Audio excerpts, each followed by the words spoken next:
Kabar berikutnya datang dari Yogyakarta. Jajaran kepolisian akhirnya berhasil meringkus pelaku perusakan mobil ambulans milik tim SAR Daerah Istimewa Yogyakarta. Satreskrim Polres Bantul dan unit Reskrim Polsek Piyungan mengamankan pelaku yang berjumlah 2 orang pada Selasa 13 Juli 2021 malam. Sebelumnya mereka melakukan perusakan mobil ambulans yang sedang melaksanakan tugas kemanusiaan dan membawa pasien. Saat itu ambulans melintas di sekitar Jalan Piyungan berpapasan dengan pelaku yang berboncengan motor. Pelaku kemudian menghalang-halangi jalan ambulans tersebut dengan berjalan zigzag. Dalam kejadian itu, mobil ambulans yang tengah membawa pasien mengalami kerusakan di bagian belakang. Informasi lengkapnya akan disampaikan oleh rekan wartawan kami dari Tribun Jogja, Santo Ari, yang kini sudah tersambung bersama saya. Halo Santo Ari. Halo, selamat sore Tribuners. Iya, Santo Ari, bisa diinfokan ada berapa ambulans dari SAR DIY yang dirusak oleh orang tidak dikenal dan bagaimana kronologis kejadiannya? Oke, baik. Jadi memang pada hari Selasa kemarin telah terjadi kasus perusakan mobil ambulan yang diduga dilakukan oleh 2 orang yang tidak dikenal. Kronologi awalnya adalah ketika ambulan itu sedang mengantarkan pasien untuk berobat ke rumah sakit. Kembalinya dari rumah sakit dan puskesmas menuju ke rumah kediaman pasien karena harus dirawat jalan, tiba-tiba berpapasan dengan pelaku. 2 orang berboncengan motor. Mereka mengendarai motor dengan zigzag dan salah satu pelaku dari yang membonceng melakukan penyerangan, perusakan mobil SAR DIY di bagian belakang yang saat itu sedang mengantarkan pasien COVID. Iya, Santo Ari. Lalu juga dikabarkan pelaku sudah ditangkap ya. Bagaimana proses penangkapannya? Oke, begitu mendapat serangan dari orang tak dikenal, maka anggota SAR DIY lantas melaporkan kejadian itu ke Polsek Piyungan karena TKP-nya berada di Polsek Piyungan.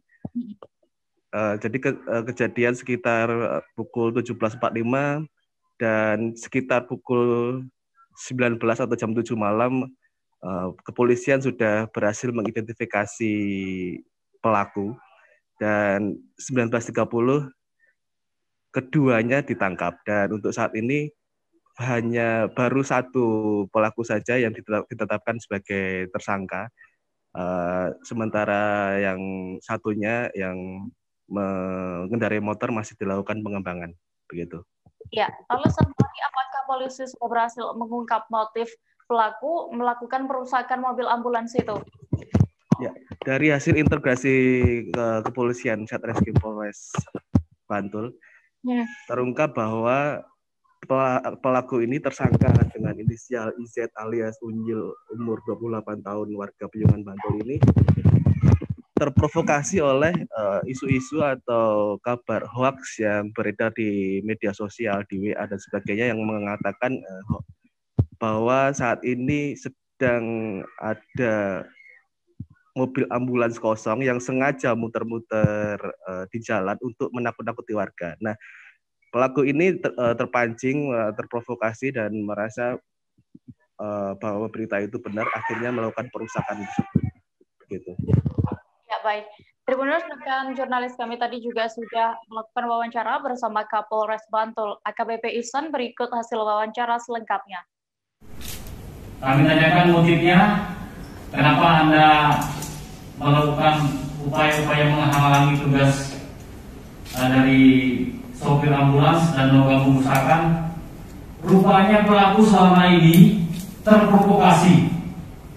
terprovokasi oleh video-video maupun chat-chat di media sosial yang menyatakan bahwa kebanyakan ambulans sekarang ini kosong, hanya muter-muter saja tanpa isi untuk menakut-nakuti warga.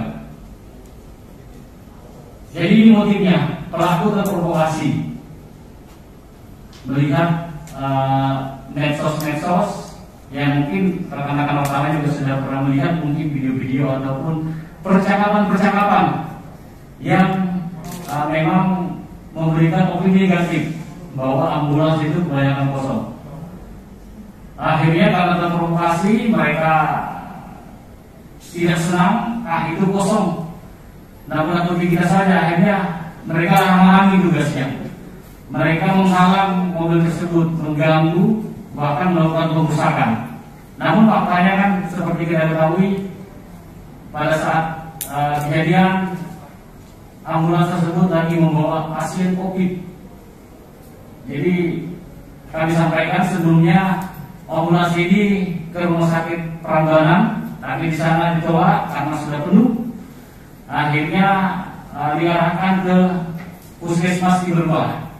Di Berbah itu alhamdulillah bisa, tapi rawat jalan.